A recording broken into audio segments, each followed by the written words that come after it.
Here's one I made earlier. This year marks the 13th anniversary of the Battle of Tours, also known as the Battle of Poitiers. And to be honest, it feels like this needs marking more than most anniversaries do. After all, it is generally considered the battle that stopped the Muslim advance into Europe. So here's the untold story of the Battle of Tours. So what exactly happened at Tours? Well, as with all great stories, it all started long before the battle itself. Because in order to understand what happened at Tours, we need to go back a few years and see how Europe and the Umayyad Caliphate were getting on at the time. You see, by the mid-700s, the Umayyad Caliphate was booming. Under the rule of Abd al-Malik, they'd taken Iberia from the Visigoths and northern Africa from the Byzantines. They were even looking at expanding further into Gaul. Now, there are a lot of people who don't know this, but there was no massive wall separating the Christian north from the Muslim south. Instead, there was a bit of a gray zone. The reality of the situation was that neither side could really be bothered to push into that area. The Franks had their own problems to deal with, and the Muslims just didn't see any reason to invade an area where malaria was rampant. So trade flourished between the two regions. In fact, Muslim merchants would travel all the way to Paris to sell their wares. However, this wasn't going to last forever because while Abd al-Malik was a tolerant ruler, his successor was not.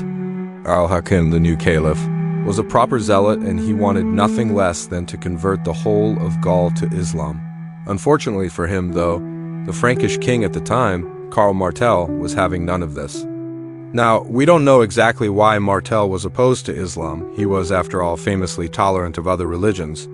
But we do know that he didn't want the Muslims taking over his kingdom.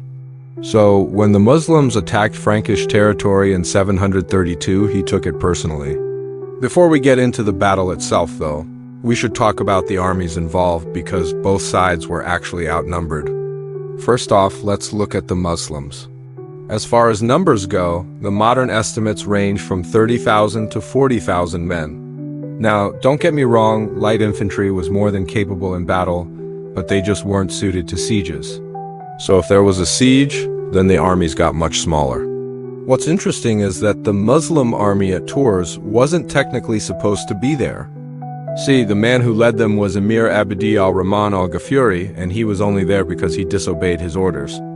See, al-Ghafuri was supposed to be guarding the Pyrenees, but he decided to take his chances in central Gaul. It would seem that the emir was feeling pretty confident too. After all, he had a very good reason to be. In the years leading up to the battle, Abd al-Rahman had been crushing the local Frankish lords, and he felt that Martel himself was afraid of him. What he didn't realize, though, was that Martel wasn't actually afraid of him. He was just waiting for him. In fact, when al-Ghafuri advanced into Gaul, Martel did everything he could to encourage him to come further north. Why, you might ask? Well, the further north al-Ghafuri went, the fewer supplies he'd have.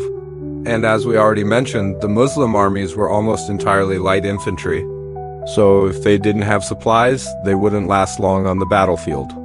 Of course, this plan was easier said than done. After all, you can't just tell an invading army to keep coming north. So Martel used a different tactic instead. He simply pretended to be retreating. And this worked like a charm because al-Ghafuri fell for it, and he pursued him all the way to Tours. There, on October 10th, 732, the two armies met. When the armies met, it looked like a bad day for the Franks because they were clearly outnumbered. But things were about to change because the Frankish army was absolutely massive. We don't know exactly how many men Martel had, but it's generally accepted that he had at least 18,000 soldiers. We also know that he had some elite heavy infantry units that the Muslims just didn't have. You see, while light infantry was great for quick hit and run tactics, it just couldn't stand up to heavily armored men with swords and shields. Because of this, the battle played out exactly how Martel wanted it to. The bulk of the Muslim army was made up of light infantry and cavalry. The light infantry were equipped with spears and swords, while the cavalrymen rode horses that were armored with quilted cotton. These were the troops that Martel used to bait his opponent. Then, once they were far enough north, he deployed his heavy infantry, which consisted of men called Laumers, Brethrens, and Fletchers. These men were the elite shock troops of the Frankish army, and they were armed with swords and spears. They also wore helmets and chainmail, while some even wore small shields. These men were handpicked by Martel himself, and they formed 3 deep lines. Once the first line engaged the enemy, the second line waited for a gap to appear, and then they charged through it. The third line was just there, in case the first 2 faltered. What made these units so effective, though, was their discipline. Unlike the Muslims, the Franks knew how to fight as a unit, meaning that they could steamroll right through the enemy. The Muslim army was definitely brave, but they weren't necessarily disciplined, and that showed during the battle. They charged again and again, but every single time they were repelled. Even Al-Ghafiri tried to rally his men at one point, but he ended up getting killed in the process. In the end, the Muslim army lost anywhere between 2,000 and 4,000 men, while the Franks only lost about 1,000. It was such a decisive victory that Martel basically became a folk hero overnight. In fact, the Franks would go on to win several battles against the Muslims after this. But despite being such a decisive victory, the Battle of Tours has gone down in history as the battle that stopped the Muslim advance into Europe. And to be honest, that isn't really true. You see, despite losing the battle, the Muslims kept pushing into France. Just a year later, in 733, the Muslims took Bordeaux, but the Frankish king Charles the Hammer retook it in 736. In fact, the Muslims didn't stop attacking until the Battle of Poitiers in 759, which was another Frankish victory.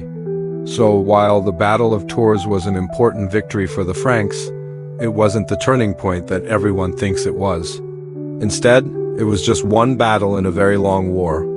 Still, we should mention that the Battle of Tours is considered a miracle by Christians because it prevented the Muslims from taking Paris. Had they done that, then there's no telling how things would have turned out.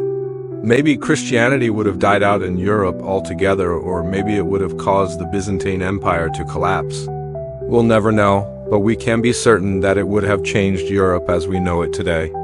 After all, it wasn't until 1881 that France and Spain were reunited when Spain was first occupied by the Muslims.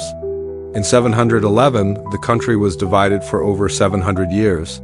If you enjoyed this episode, check out my podcast, available on various platforms.